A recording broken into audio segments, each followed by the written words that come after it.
Hello, good morning. രാവിലെ തന്നെ ദേ അരി വടിച്ചു കഴിഞ്ഞു. മരിച്ചിനി ഇതേ അടുപ്പിൽ കിടപ്പുണ്ട്.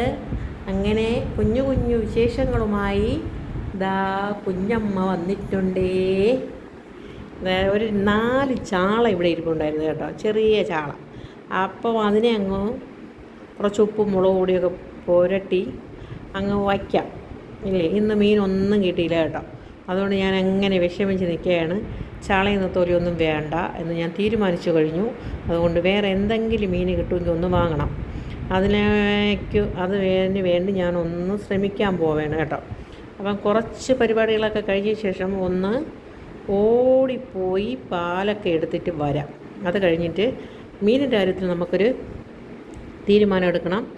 അങ്ങനെ ദേ രാവിലെ അടുക്കള പണികളെല്ലാം കഴിയാറായില്ല കേട്ടോ, കുറച്ചൊക്കെ ആയി. ഇനി ബാക്കിയൊക്കെ പിന്നത്തേക്ക് ഞാൻ മാറ്റി വയ്ക്കാൻ പോവുകയാണ് കേട്ടോ. അങ്ങനെ മരിച്ചിരിതേ ഒരു വെള്ളമൊക്കെ ഊറ്റി കേട്ടോ, രണ്ടാമത്തെ വെള്ളവും കൂടെ ഊറ്റിക്കമത്താം. അത് കഴിഞ്ഞ് നമുക്ക് മീൻ പരിപാടിയിലേക്ക് പോകാം. അങ്ങനെ ഞാൻ ഓടിപ്പാഞ്ഞ് ചന്തയിൽ പോയപ്പോൾ ഇന്ന് കുറേ ഇതായി. നമ്മളെ നവരയെന്നാണ് പറയണത്. വേറെ സ്ഥലങ്ങളിലൊക്കെ എന്തോ ചെമ്പല്ലിയെന്നോ ചെന്ന എന്തൊക്കെ പറയുന്നത്, ഞങ്ങളെ നവര അത് കിട്ടി. ഞാൻ ഒരു 8 നവര വാങ്ങി കേട്ടോ. അതിൽ 2 എണ്ണം ഞാനൊരു 7 നവര വാങ്ങിച്ചു. അതിലൊരു 2 നവര എടുത്ത് ഇന്ന് കറി വയ്ക്കാമെന്ന് വിചാരിച്ചു. കുറേ ദിവസം കൊണ്ട് ഈ നവര ഇങ്ങനെ പാഞ്ഞു പോകണുണ്ട്, പക്ഷെ ഞങ്ങൾക്ക് ഇതുവരെയും കിട്ടിയില്ല ഇത്രയും വലിയ നവര. അങ്ങനെ ഞാനിന്ന് ചന്തയിൽ പോയി നവരയൊക്കെ വാങ്ങിച്ചുകൊണ്ട് വന്നു. അപ്പോഴേക്കും എൻ്റെ കൊച്ചുമോ ഇതാ പാഞ്ഞ് വരണം. എന്തിനാണെന്നറിയാമോ? എൻ്റെ വീഡിയോയ്ക്ക് ടാറ്റ പറയാനാണ്. അത് ഞാൻ വീഡിയോ വെച്ചിരിക്കുന്ന സ്റ്റാൻഡ് മൂത്തയാൾ വന്ന് ഓടിച്ചിട്ട് പോകും. അതുകൊണ്ട് ഞാനവിടെ ഒരിടത്ത് ചാരി വെച്ചിരിക്കുകയാണ്. അവൻ ദേ വന്ന് നിന്ന് ടാറ്റ പറയാൻ വേണ്ടി വന്നതാണ്. അവനറിയാം. എപ്പോഴും എൻ്റെ മൊബൈലെടുത്താലും പറയും അമ്മുമ്മയാണ്, ഈ മൊബൈലിനകത്ത് അമ്മുമ്മ ഇരിക്കുകയാണെന്ന് പറയും. അങ്ങനെ ടാറ്റയൊക്കെ പറഞ്ഞു. രാവിലെയുള്ള പരിപാടികളൊക്കെ ഉണ്ടായിരുന്നു കേട്ടോ. അതൊന്നും ഇന്ന് വീഡിയോ ഞാൻ എടുത്തില്ല. പിന്നെ ഞാനത് അതിൻ്റെ മുള്ളൊക്കെ പറിച്ച് കളഞ്ഞതിന് ശേഷം കൈ കൊണ്ട് തന്നെ അതിൻ്റെ പിന്നാലം ഇളക്കിയെടുക്കാമെന്ന് ചോദിച്ചു. നമ്മൾ പിച്ചാത്തിയൊക്കെ ഇട്ട് പിന്നാലൊക്കെ മുഖത്തൊക്കെ തെറിക്കും. അതുകൊണ്ട് ഞാനിങ്ങനെ കൈ കൊണ്ട് ഇളക്കി. പക്ഷെ നല്ല സൂപ്പർ നവര കേട്ടോ, നല്ല അടിപൊളി നവര.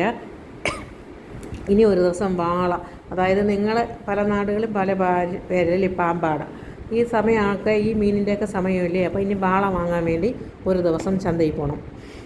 ഇവിടെ കൊണ്ടുവരണവരൊന്നും ഇത്രയും വലിയ മീനൊന്നും കൊണ്ടുവരില്ല. ചിലപ്പം വല്ലപ്പോഴും ഒക്കെ കൊണ്ടുവരും കേട്ടോ. അതുകൊണ്ട് ഇടയ്ക്കിടയ്ക്ക് ഞങ്ങൾ ചന്തയിൽ പോയി ഞാൻ മീനൊക്കെ വാങ്ങാറുണ്ട്. അങ്ങനെ ഇന്ന് നവരക്കുട്ടനെ കിട്ടി, അതിൻ്റെ സന്തോഷമാണ്. അപ്പോൾ ഇന്ന് മരിച്ചിനെ അവിച്ചു, അതായത് കപ്പ പുഴുക്കുണ്ടാക്കി. കപ്പ വാങ്ങിച്ചിട്ട് കുറച്ച് ദിവസമായി ഫ്രിഡ്ജിനകത്ത് ഇരിപ്പുണ്ടായിരുന്നു. ചക്ക ഉള്ളതുകൊണ്ട് കപ്പയ്ക്ക് ചിലവില്ലായിരുന്നു. ഞങ്ങളുടെ നാട്ടിൽ മരച്ചീനി എന്നാണ് പറയണത്. ഞങ്ങൾക്ക് മരച്ചീനി എന്ന് പറയണതാണ് ഒരു സുഖം. പിന്നെ അതായത് നിങ്ങൾക്ക് വേണ്ടി ഞാൻ കപ്പ പുഴുക്കുണ്ടാക്കിയിട്ടുണ്ട്. പിന്നെ ഇതേ നവര എടുത്ത് കുളിപ്പിച്ച് കിടത്തി. ഇനി നമുക്കതിനെ ഒന്ന് അറുത്ത് പറക്കിയെടുത്ത് റെഡിയായി. ഇനി നമുക്ക് ആളിൻ്റെ കറി വയ്ക്കാം. ഇതേ മരിച്ചിന് ഞാൻ കൂട്ടൊക്കെ ഒഴിച്ചു. അടുപ്പിൽ വെച്ച് മൺചട്ടിയിലൊക്കെ തിളപ്പിച്ചിട്ട് ഞാൻ വേറൊരു പാത്രത്തിലോട്ട് പകർത്തി കൂട്ടൊക്കെ ഒഴിച്ച് ഞാൻ ഇളക്കാൻ പോവേണ്. കയറൂല കേട്ടോ. കൊണ്ടല്ല ബഹളക്കാരൻ പിന്നെ കഴുത്തിനെ നിൽക്കണതാണ്. ഇടയിൽ ഒരു ഉമ്മവും തോന്നും. അങ്ങനെ ഞാൻ മരിച്ചിനിയൊക്കെ ഇളക്കി. നല്ല നവര മീനും മരിച്ചിനിയുമാണ്. ഇത് കുറച്ച് ഇലയുടെ ഉണ്ടാക്കാം വൈകുന്നേരത്തേക്ക്. എല്ലാ പരിപാടിയും ഒന്ന് നടത്തി കഴിഞ്ഞാൽ നമുക്കിനി സ്വസ്ഥമായിട്ട് ഒരിടത്തിരിക്കാം. ഇനി ഒന്നും തീയതിക്ക് ജോലിയൊന്നുമില്ല. അങ്ങനെ അതേ നല്ല നവരക്കറിയും മരച്ചിനിയും ഇന്നലത്തെ സാമ്പാറൊക്കെ ഉണ്ട് കേട്ടോ, ഞാൻ എടുത്തില്ല.